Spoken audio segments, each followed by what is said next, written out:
Hello everyone, स्वागत है आप सभी का टॉपर्स प्राइम चैनल में। इस वीडियो में आज हम करेंगे mock test number 9 computer science का। ठीक है, इंपॉर्टेंट क्वेश्चन जो है डिस्कस करेंगे जो एग्जाम में पूछे जा सकते हैं। तो अगर आपको वीडियो अच्छी लगे तो लाइक, चैनल को शेयर और सब्सक्राइब ज़रूर करें। साथ ही अगर आपको PDF चाहिए तो लिंक आपको डिस्क्रिप्शन बॉक्स में दिया गया है। ओके, चलिए शुरू करते हैं। देखिए फर्स्ट क्वेश्चन है, how many strings of 5 digit have the property that the sum of their digit is 7। ठीक है, 5 डिजिट्स का एक स्ट्रिंग है जिसमें हमें बताना है कि उसका सम जो है वो कितना आना चाहिए, 7 आना चाहिए। तो ऐसे कितने जो है पेयर बन सकते हैं ये पूछा गया है इसमें। ओके, तो इसमें हम क्या कर लेते हैं, 5 डिजिट्स ले लेते हैं। 5 डिजिट्स जैसे मैंने मान लिया ABC + D + E, ये 5 डिजिट्स हैं और इनका जो सम है वो क्या आ रहा है, 7 आ रहा है। अब ये कॉम्बिनेशन देखिए अलग अलग बन सकता है। ये हो सकता है ये वैल्यू जो है 2 2 4 2 6, या ऐसा हो सकता है 2 2 4 5 6 7 इस तरीके से हो, या ये भी हो सकता है 3 2 5 6 7 0 हो। मतलब कोई भी कॉम्बिनेशन यहाँ पे बन सकता है। कहने की बात ये है। तो अब इसको कैसे बताएं कि कितने कॉम्बिनेशन यहाँ पे बन सकते हैं। देखिए हमने 5 नंबर लिए हैं, 5 नंबर लिए हैं जिनका सम कितना आ रहा है, 7 आ रहा है। तो इसके लिए हम डायरेक्ट फॉर्मूला लगाएंगे टोटल नंबर ऑफ कॉम्बिनेशन निकालने का। वो कैसे निकालते हैं, n-1 + r CR, ये वाली फॉर्मूले से जो है आप कॉम्बिनेशन निकाल सकते हैं। अब n क्या है, यहाँ पे जो डिजिट्स दिए गए हैं 5 -1, और r क्या है 7 जो सम आया है, ये हो जाएगा CR की वैल्यू 7। अब इसको कैसे सोल्व किया जाएगा, देखिए ऊपर हो जाएगा 11C7। 11C7 को कैसे कर सकते हैं, ऊपर वाले का फैक्टोरियल 11 फैक्टोरियल और नीचे 11 - 7 फैक्टोरियल और सिंपल 7 का फैक्टोरियल। तो ये हो जाएगा 11 फैक्टोरियल अपॉन 7 फैक्टोरियल 4 फैक्टोरियल। अब इसको हम सोल्व कर सकते हैं। 11 को हम 7 तक जो है खोल सकते हैं। 11 × 10 × 9 × 8 × 7 फैक्टोरियल। 7 फैक्टोरियल से 7 फैक्टोरियल, यहाँ पे नीचे हमने 4 फैक्टोरियल को ओपन किया तो 4 × 3 × 2 × 1 हो जाएगा। ठीक है, फिर जब हम इसे कट करेंगे तो ये आ जाएगा 10, सॉरी 1 मिनट, 3 × 9, ठीक है, 2 पंजे 10 हो जाएगा। मतलब कट के जो है आंसर आ जाएगा 330। तो इसको आपको ऐसे सॉल्व करना है। ठीक है, कुछ ऐसा जो है बन जाएगा 11 × 10 × 9 × 8 × 7 फैक्टोरियल अपॉन 7 फैक्टोरियल तो था ही, और 4 फैक्टोरियल को भी ओपन करेंगे तो 4 × 3 × 2 × 1 फैक्टोरियल हो जाएगा। ठीक है, तो अब यहाँ पे आप कर सकते हैं। 7 फैक्टोरियल से कट हो गया 7 फैक्टोरियल, 4 × 2 = 8, 2 से 2 कट जाएगा, 3 3 हो जाएगा, 11 10 110 × 3 330 जो है करेक्ट आंसर निकल जाएगा। ठीक है, ओके, तो बी ऑप्शन जो है यहाँ पे सही होगा। तो कभी भी अगर कुछ ऐसा आता है तो कॉम्बिनेशन का फॉर्मूला याद रखिए, n-1 + r CR। ठीक, चलिए अगला देखिए, विच of the following in C++ is inherited in A derived class from base class. C++ में बताना है कि कौन सा इनहेरिट होता है, inherited in A derived class from A base class से जो इनहेरिट होता है, कंस्ट्रक्टर, डिस्ट्रक्टर, डाटा मेंबर या वर्चुअल मेथड। तो देखिए कंस्ट्रक्टर क्या होते हैं, कंस्ट्रक्टर होते हैं member function of A class, जिसमें हम क्या करते हैं, ऑब्जेक्ट्स को क्रिएट करने का काम करते हैं। ठीक है, या कह लीजिए इनिशियलाइज किया जाता है ऑब्जेक्ट को। ठीक है, तो वो कंस्ट्रक्ट होता है। ओके, तो कंस्ट्रक्टर तो है नहीं, ये डिराइव्ड क्लास से इनहेरिट हो रहे हैं फ्रॉम बेस क्लास। डिस्ट्रक्टर क्या होता है, देखिए कंस्ट्रक्टर में हम क्या करते हैं, ऑब्जेक्ट को क्रिएट करते हैं, और डिस्ट्रक्टर में क्या कर देते हैं, ऑब्जेक्ट को डिस्ट्रैक्ट कह लीजिए या डिलीट कर देते हैं। कंस्ट्रक्ट में क्रिएट किया, डिस्ट्रक्टर में ऑब्जेक्ट को हम डिलीट कर सकते हैं। अब दो बचे यहाँ पे, डाटा मेंबर और वर्चुअल मेथड। ठीक है, डाटा मेंबर क्या होता है, डाटा मेंबर्स जो होते हैं ये इनहेरिट करते हैं derived class from base class. तो इन C++ data member in A derived class from, मतलब डाटा मेंबर जो होते हैं inherited in A derived class from base class, ये सही हो जाएगा। वर्चुअल मेथड भी जो है अलग चीज़ हो जाएगी।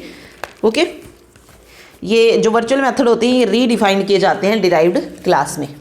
ठीक है, क्या किए जाते हैं, रीडिफाइन किए जाते हैं डिराइव्ड क्लास में, और जो डाटा मेंबर्स होते हैं वो इनहेरिट होते हैं। तो इसीलिए सी ऑप्शन जो है यहाँ पे करेक्ट हो जाएगा।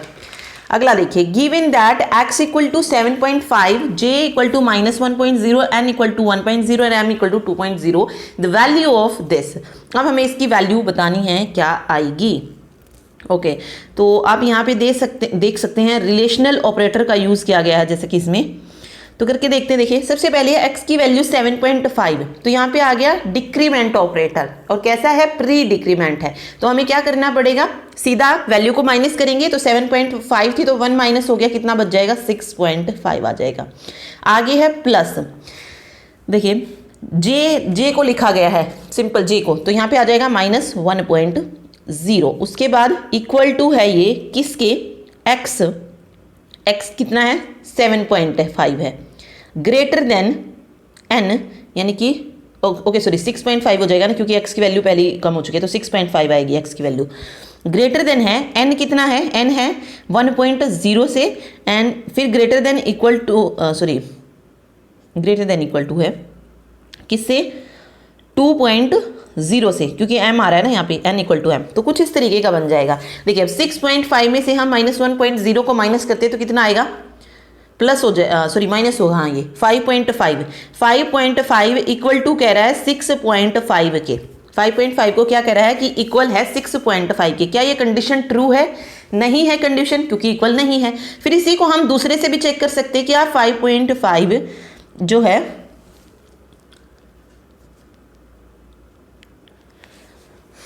इक्वल टू और ग्रेटर देन है 1.0, then greater than equal to है 2.0। ओके, तो इसमें देखिए यहाँ पे अगर आप देखेंगे तो कंडीशन फॉल्स हो रही है। यहाँ पे क्या है, 1.0 ग्रेटर देन है इक्वल टू 2.0 के, तो क्या हो रही है, कंडीशन फॉल्स हो रही है ना, ये पॉसिबल हो रही है। तो सारी कंडीशंस क्या हो रही है यहाँ पे, फॉल्स हो रही हैं। तो मीन्स जब कंडीशन फॉल्स नहीं है तो आंसर क्या आएगा, not true. Not true means false. False के लिए हम कौन सी वैल्यू यूज करते हैं, 0 की, तो ए ऑप्शन यहाँ पे करेक्ट हो जाएगा कि फॉल्स वैल्यू जो है हमें यहाँ से मिलेगी। ठीक है, चलिए अगला देखिए, when the inheritance is private the private method in base class are dash in the derived class. ये कह रहा है कि अगर इनहेरिटेंस प्राइवेट है तो जो प्राइवेट मेथड्स हैं किसके, बेस क्लास में, वो क्या होंगे, are in the derived class. क्या वो इनअसेसिबल है, असेसिबल है, प्रोटेक्टेड है या पब्लिक है, तो वो बताने हैं। जो प्राइवेट मेथड है बेस क्लास में डिराइव्ड कैसे हैं, तो राइट आंसर हो जाएगा the private method in base class are inaccessible in the derived class. ठीक है, C++ की बात की जा रही है ये, तो इनअसेसिबल हो जाएगा। ओके, प्राइवेट मेथड्स जो होते हैं बेस क्लास में हम उसको एक्सेस नहीं कर पाते हैं डिराइव्ड क्लास में। सिंपल ये चीज़ ये याद रखिए, इनहेरिटेंस में बात की गई है। C++ में जो भी प्राइवेट मेथड होते हैं बेस क्लास में उनको हम एक्सेस नहीं कर सकते हैं डिराइव्ड क्लास में। ओके ठीक, चलिए अगला देखिए, what is the output of the following programme. एक प्रोग्राम दिया गया है, assume that the appropriate preprocessor directive are included and there is no syntax error। कोई syntax error नहीं है, बिल्कुल सही है। तो देखिए क्या जो है यहाँ पे प्रिंट होके हमें मिलेगा, कैर में दिया गया है s कोई और यहाँ पे वैल्यू दी गई है उसमें, फिर प्रिंट एफ करके %c करेक्टर के लिए यूज़ किया गया, फिर स्ट्रिंग यूज़ की गई एंड देन एड्रेस यूज़ किया गया है। ओके, तो अब हमें बताना है कि इससे प्रिंट होके हमें यहाँ से क्या वैल्यू जो है मिलेगी। चलिए 1 बाय वन देखते हैं। सबसे पहले प्रिंट एफ क्या प्रिंट कर रहा है, %c S3, मतलब S3 पे जो वैल्यू होगी, हमें पता है एरे में हम हमेशा जो इंडेक्स होता है वो कहाँ से शुरू करते हैं, 0 से, तो 0 1 2 3। तो देखिए 3 पे कौन सी वैल्यू आएगी, 0 1 2 3, डी आएगा। तो यहाँ से क्या मिल जाएगा, प्रिंट होके डी मिल जाएगा। सिर्फ करेक्टर मिलेगा क्योंकि %c लगा है ना, तो करेक्टर आ जाएगा। आगे है %s यानी कि स्ट्रिंग लेना हमें, s+4, s में वैल्यू आ चुकी है, अब उससे आगे 4 वैल्यूज और हैं। ठीक है, s से आगे कितनी वैल्यूज लेनी है, 4 वैल्यूज। तो s से आगे देखिए कितनी है, EFGH है, तो यहाँ से प्रिंट होके मिल जाएगा EFGH। तो क्या आ गया, DEFGH बन गया है। अब है प्रिंट एफ %u और s। u में हम क्या डालते हैं, एड्रेस डालते हैं। तो यहाँ पे s का एड्रेस देखिए कितना है, base address of s is 1000। तो यहाँ से क्या बन जाएगा, DEFGH 1000। ये प्रिंट होके हमें यहाँ से मिल जाएगा। तो ऑप्शन देखिए DEFGH 1000, डी ऑप्शन जो है यहाँ पे सही हो जाएगा। ठीक है, तो बस यही बताना था इसमें। ओके, नेक्स्ट क्वेश्चन देखिए, विच of the following is incorrect in C++। इनमें से जो इनकरेक्ट है किसमें, C++ में, उसके बारे में बताइए। देखिए सबसे पहले कह रहा है, when we write overloaded function we must code the function for each uses. When we write function template, we code the function only once. It is difficult to debug macros और templates are more efficient than macros. इनमें से हमें क्या बताना है, incorrect बताना है। तो यहाँ पे जो C++ के बारे में दिया गया है वो सारी चीज़ें क्या हैं, करेक्ट है। पढ़ लीजिए दोबारा से। देखिए C++ में जब हम राइट करते हैं ओवरलोडेड फंक्शन में, we must code the function for each uses. ठीक है, आगे है when we write function template we code the function only once. मतलब जब हम फंक्शन टेम्पलेट को राइट करते हैं तो हमें जो कोड होता है उसको एक बार जो है करना पड़ता है, मतलब we code the function only once. Okay, फिर it is difficult to debug macros. Macros को डिफिकल्ट है डीबग करना C++ में, और templates are more efficient than macros, ये भी क्या है, सही है। तो चारों पॉइंट C++ से रिलेटेड क्या है, करेक्ट है। तो ऑल आर करेक्ट, सही हो जाएगा। ठीक है, अगला देखिए When the inheritance is private, क्या कह रहा है कि अगर inheritance private है, the private method in base class are dash in the derived class. Okay, ये हो गया है, वही क्वेश्चन है I think. When the inheritance is private, the private method in base class are inaccessible हो जाएगा। ठीक, अगला देखिए which of the following concurrency protocol ensure both conflict serializability and freedom from deadlock. इनमें से कौन सा कंकरेंसी प्रोटोकॉल है जो इंश्योर करता है बोथ कॉन्फ्लिक्ट और सीरियल एबिलिटी को, और डेडलॉक से भी फ्री करता है? तो दो ऑप्शन दिए इसमें, जेड फेज और टाइम स्टैम्प ऑर्डरिंग। या तो दोनों हो सकते हैं, या ए ओनली, बी ओनली, या फिर नाइदर ए और बी। देखिए जेड फेज लॉकिंग जो होता है ये क्या है, कंकरेंसी कंट्रोल मेथड है, जो कि क्या गारंटी देता है, सीरियलाइजेबिलिटी। ठीक है, इसकी गारंटी देता है जेड फेज, यानी कि इसको कंट्रोल वो कर सकता है। ठीक, तो जेड फेज यहाँ पे क्या हो जाएगा, सिर्फ किसको करता है, सीरियलाइजेबिलिटी को, ना कि कंकरेंसी को। ठीक है, और ना ये डेडलॉक को फ्री करता है, तो ये जो है गलत हो जाएगा। ठीक है, क्योंकि ये तीनों पे अप्लाई नहीं हो रहा है। और टाइम स्टैम्प ऑर्डरिंग क्या होता है, कंकरेंसी प्रोटोकॉल भी है, होता है ये, और इंश्योर करता है both conflict serialisability and freedom from deadlock. ठीक है, ओके, उसमें जो है वो डेडलॉक को फ्री नहीं करता है, सिर्फ किसको देता है, मतलब किसको इंश्योर करता है, सीरियलाइजेबिलिटी को, जेड फेज। लेकिन टाइम स्टैम्प दोनों को करता है, तो बी ऑप्शन यहाँ पे सही हो जाएगा, बी ओनली सही है। ठीक है, चलिए नेक्स्ट देखिए, drop table can not be use to drop a table referenced by dash key. मतलब ड्रॉप टेबल जो है कब ड्रॉप नहीं कर सकती है, जो ड्रॉप टेबल हम कमांड यूज करते हैं वो मतलब किस सिचुएशन में टेबल को ड्रॉप नहीं कर सकती है, अगर हम कौन सी की यूज कर रहे हैं।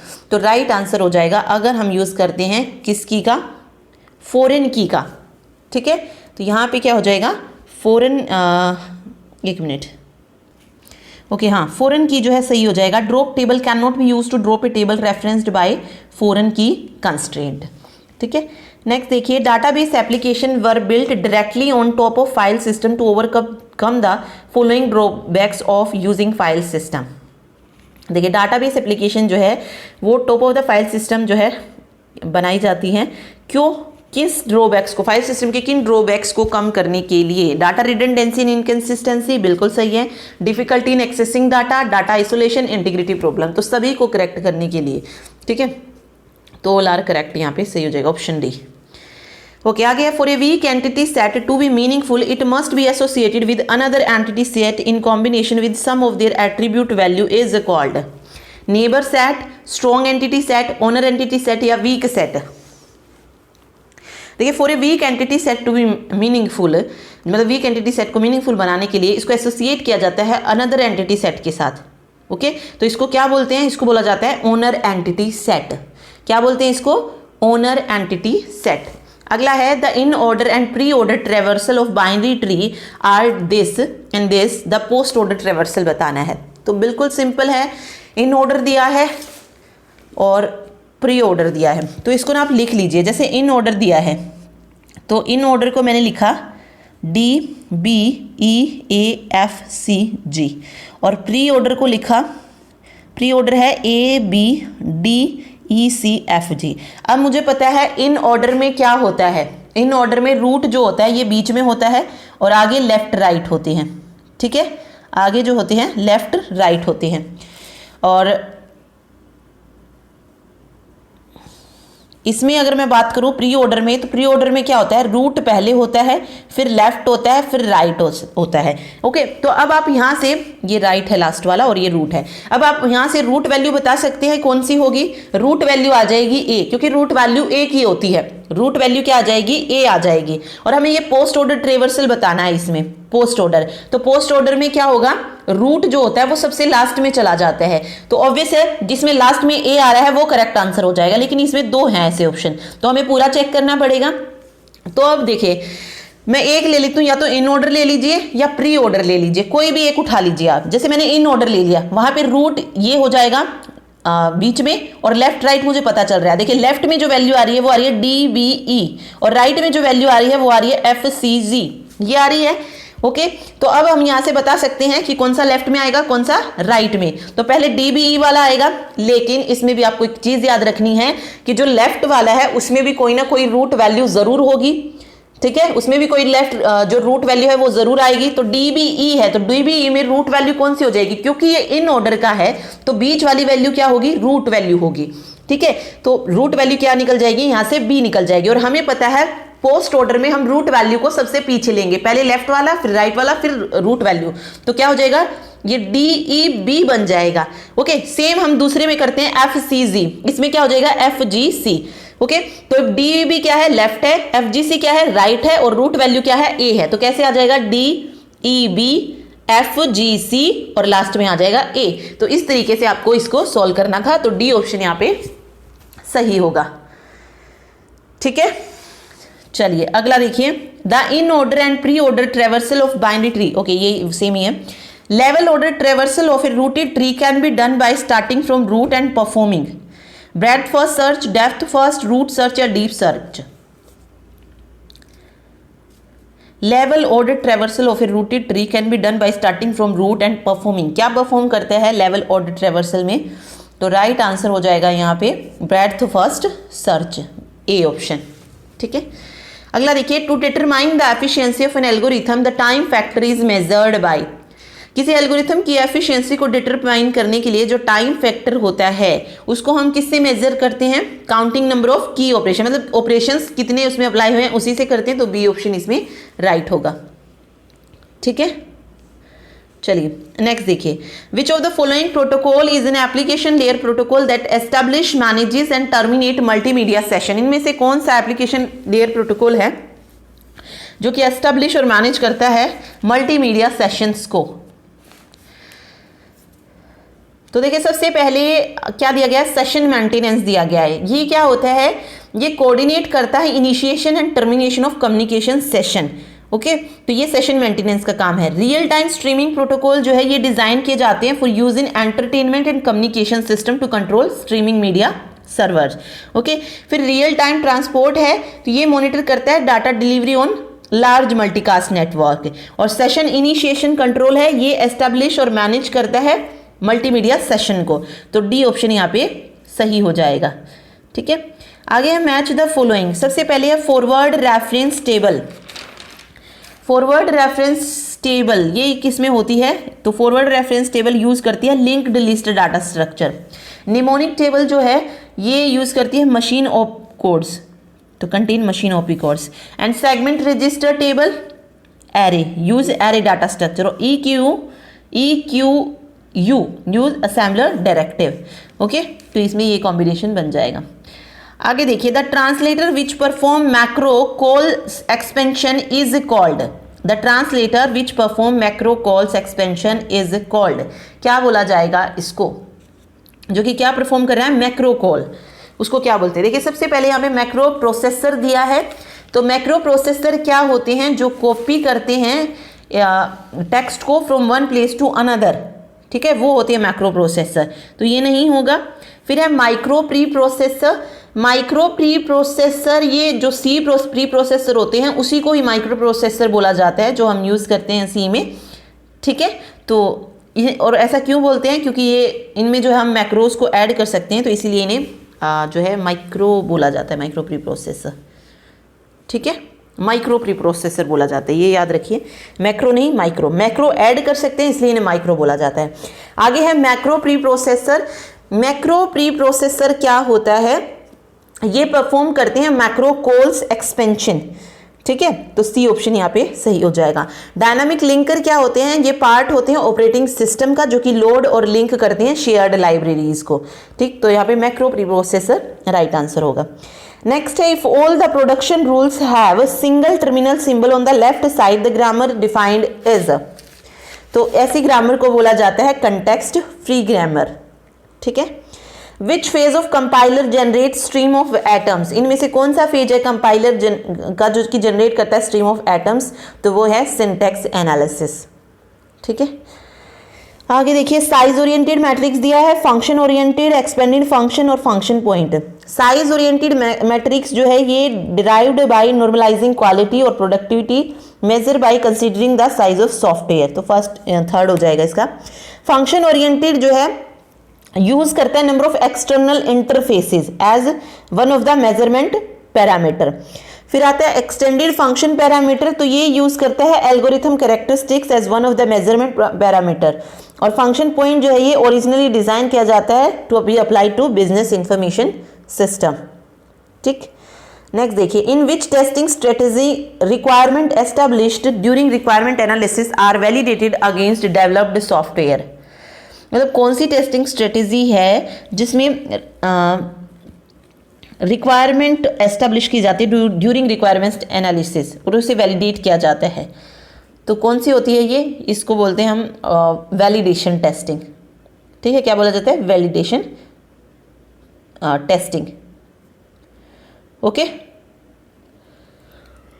और ये क्या चेक करती है कि मतलब जो भी सॉफ्टवेयर बनाया है जो भी उसकी रिक्वायरमेंट थी उसको फुलफिल कर रहा है या नहीं, उससे रिलेटेड होता है ये, तो वही बोला इसमें रिक्वायरमेंट को एस्टेब्लिश एनालाइज किया जाता है। आगे इंटीग्रेशन टेस्टिंग, इसमें क्या होता है जो इंडिविजुअल सॉफ्टवेयर मॉड्यूल्स होते हैं उनको कंबाइन करके टेस्ट किया जाता है, और इंडिविजुअल जो मॉड्यूल्स होते हैं उनको अकेला अकेला कहाँ पे टेस्ट करते हैं, यूनिट टेस्टिंग में, फिर उन मॉड्यूल्स को कंबाइन करके इंटीग्रेशन टेस्टिंग में, और फिर कंप्लीट होने मतलब जब पूरा जो बन जाता है तो वो कौन सी टेस्टिंग होती है, सिस्टम टेस्टिंग होती है, ठीक है। ऐसे ही होता है ये। चलिए, रिग्रेशन टेस्टिंग क्या होती है, जो मतलब हर टाइम जब हम कोई नया मॉड्यूल उसमें ऐड कर रहे हैं प्रोग्राम में और फिर उसमें ये चेक करना कि उसको ऐड करने के बाद भी जो है वो अच्छे से वर्क कर रहा है, तो वो रिग्रेशन टेस्टिंग होती है। तो यहाँ पे वैलिडेशन टेस्टिंग सही हो जाएगा। अगला है, which process model is also called as classic life cycle model, इनमें से कौन सा मॉडल है जिसको क्लासिक लाइफ साइकिल मॉडल भी बोला जाता है, तो वो है वाटरफॉल मॉडल, ठीक है। ये जो है बहुत पुराना मॉडल है, पहले बहुत फेमस था, लेकिन अभी की बात करें तो अभी इसको यूज़ नहीं किया जाता है, बट फिर भी ये इंपॉर्टेंट है। क्यों इंपॉर्टेंट है, क्योंकि जितने भी और सॉफ्टवेयर मॉडल हैं वो सब के सब किस पर बेस्ड हैं, क्लासिकल सॉफ्टवेयर मॉडल पर बेस्ड हैं, और इसे वाटरफॉल मॉडल के नाम से भी जाना जाता है, ठीक है। Cohesion is an extension of, cohesion is an extension of, right answer हो जाएगा यहाँ पे इंफॉर्मेशन हीडिंग कंसेप्ट, ठीक है। Cohesion is an extension of information heading concept, तो सी ऑप्शन सही होगा। Which one from the following is highly associated activity of project planning,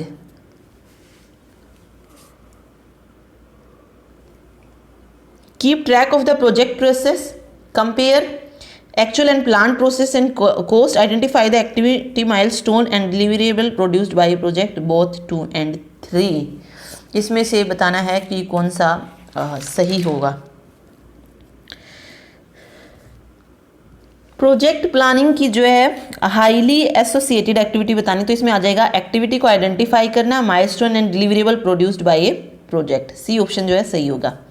next है, which of the following algorithm sort n integers having the range 0 to n square minus 1 in ascending order in order of n time, okay. Order of n time किस में लगता है, selection sort में अगर हम बात कर ले तो सिलेक्शन सॉर्ट लेती है order of n square time, bubble sort भी कितना टाइम लेती है, order of n square time, insertion भी ऑर्डर ऑफ n स्क्वायर लेती है, और बचा क्या रेडिक्स सॉर्ट, तो ये ऑर्डर ऑफ n टाइम लेती है, तो रेडिक्स सॉर्ट यहाँ पे करेक्ट आंसर हो जाएगा, ठीक है। नेक्स्ट है, which of the following is not valid with reference to message passing interface, इनमें से जो वैलिड नहीं है मैसेज पासिंग इंटरफेस के लिए वो क्या कौन सा है।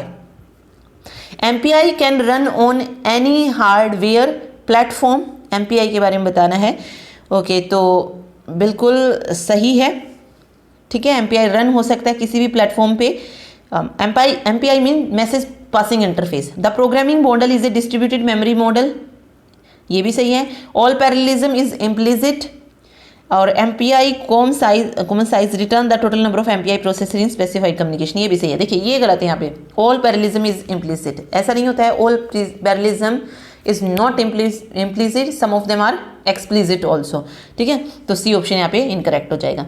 Which of the following statement is incorrect for parallel virtual machine, जो पैरेलल वर्चुअल मशीन के लिए सही नहीं है वो बतानी है। The PVM communication model provide asynchronous blocking send, asynchronous blocking receive and non blocking receive function, बिल्कुल सही है ये। Message buffers are allocated dynamically, ये भी सही है। The PVM communication model assume any task can send a message to any other PVM task and there is no limit to the size or number of such message, ये भी सही है। In PVM model the message order is not preserved, ये गलत हो जाएगा क्योंकि message जो ऑर्डर होता है PVM मॉडल में वो कैसे होता है, रिजर्व्ड होता है, ठीक है, प्रिजर्व्ड होता है। तो डी ऑप्शन यहाँ पे करेक्ट होगा। Which of the following statement is false about weak entity set, जो यहाँ इनमें से weak entity set के बारे में गलत है वो बताना है। Weak entity set can be deleted automatically when their strong entity is deleted, तो ये बिल्कुल सही हो जाएगा। Weak entity set avoid the data duplication and consequent possible inconsistency caused by duplicating the key of strong entity, correct है। A weak entity set has no primary key unless attribute of the strong entity set on which it depends are include, बिल्कुल सही है ये भी। तो गलत हो जाएगा। Tuples in a weak entity set are not partitioned according to their relationship, ऐसा नहीं होता है। टपल्स जो होते हैं वीक एंटिटी सेट में वो पार्टीशनड होते हैं according to their relationship, okay. तो नॉट पार्टीशन नहीं आना था, यहाँ पे पार्टीशनड होना था, तो डी ऑप्शन सही हो जाएगा। अगला देखिए, the process of dividing in analog signal into a string of discrete output each of constant amplitude is called,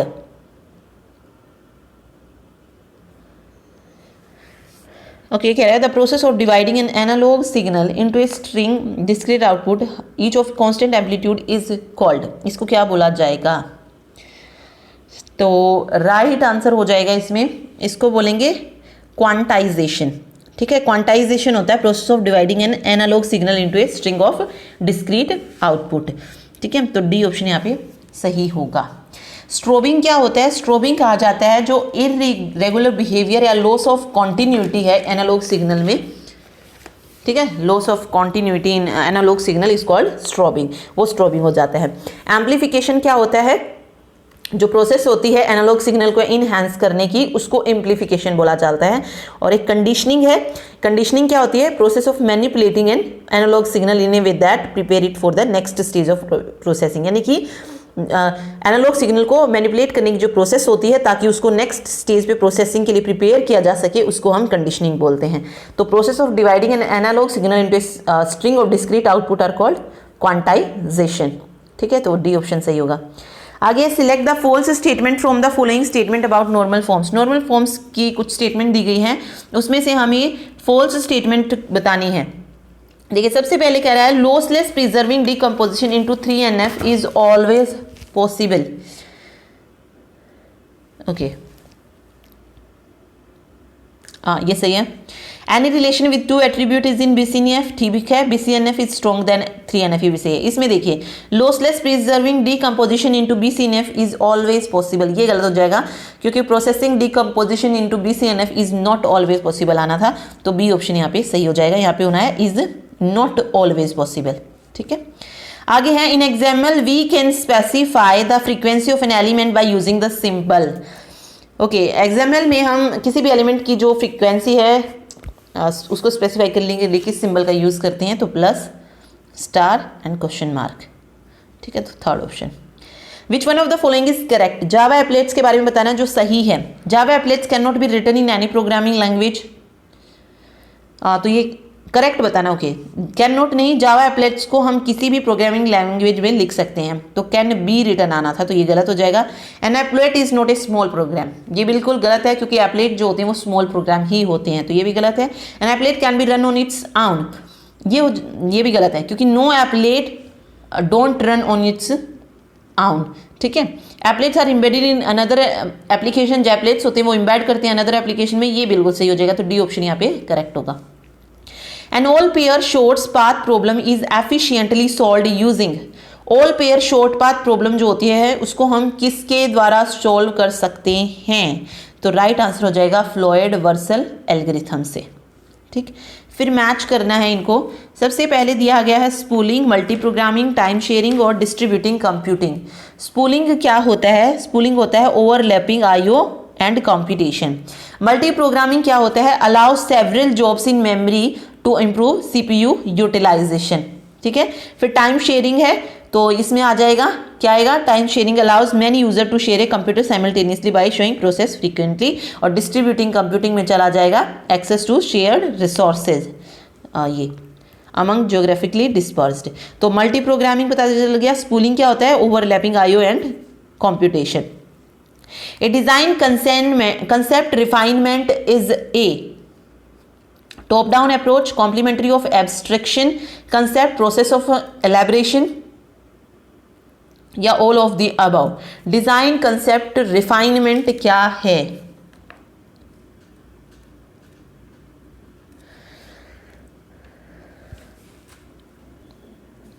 तो राइट आंसर हो जाएगा यहाँ पे top down approach, complementary of abstraction, concept, process of elaboration, all of the above जो है इसके बारे में सही होगा।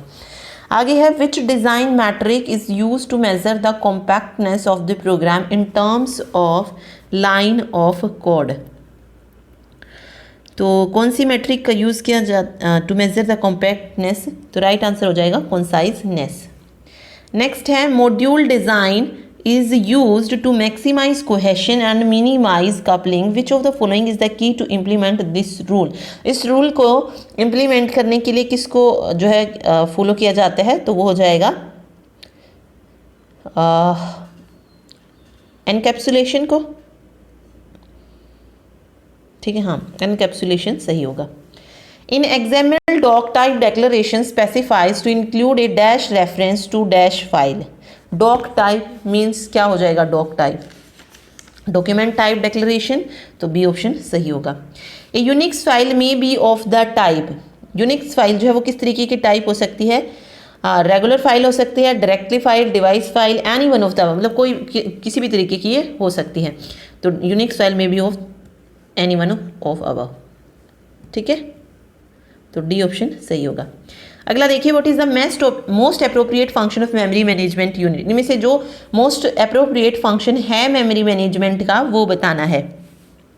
It is an associative memory to store TLB। It is a technique of supporting multi programming by creating dynamic partition. आगे है it is chip to map virtual address to physical address, और it is an algorithm to allocate and deallocate mean memory to a process। तो यहाँ पे most appropriate function बताना है, तो it is a chip to map virtual address to physical address. ये होता है मीन मेमोरी मैनेजमेंट यूनिट का मीन फंक्शन। ठीक है, in dash allocation method for disk block allocation in a file system, insertion and deletion of blocks in a file is easy. किस में होता है, मतलब कौन सी एलोकेशन मेथड में होता है जिसमें इंसर्शन और डिलीशन जो होता है ब्लॉक का वो इजी होता है? तो क्या हो जाएगा राइट आंसर? ये होता है लिंक्ड में, हाँ, लिंक्ड एलोकेशन मेथड में, तो बी ऑप्शन सही होगा, लिंक्ड एलोकेशन मेथड। नेक्स्ट देखिए, dining philosopher problem is a, कैसी प्रॉब्लम है डाइनिंग फिलोसफर? एक क्लासिकल आईपीसी प्रॉब्लम है, तो सी बी ऑप्शन सही होगा, classical IPC problem. A Unix file में B of the type regular, directory, device, कोई भी हो सकती है, तो any one of the above. The Unix command दी है vi file1 file2, ये क्या करती है? बोथ फाइल जैसे file1 और file2 जो है इनको एडिट कर सकते हैं using x command to travel between the files, तो बी ऑप्शन यहाँ पे सही हो जाएगा। ओके, तो ये था मॉक टेस्ट नंबर 9। ठीक है, थैंक यू सो मच।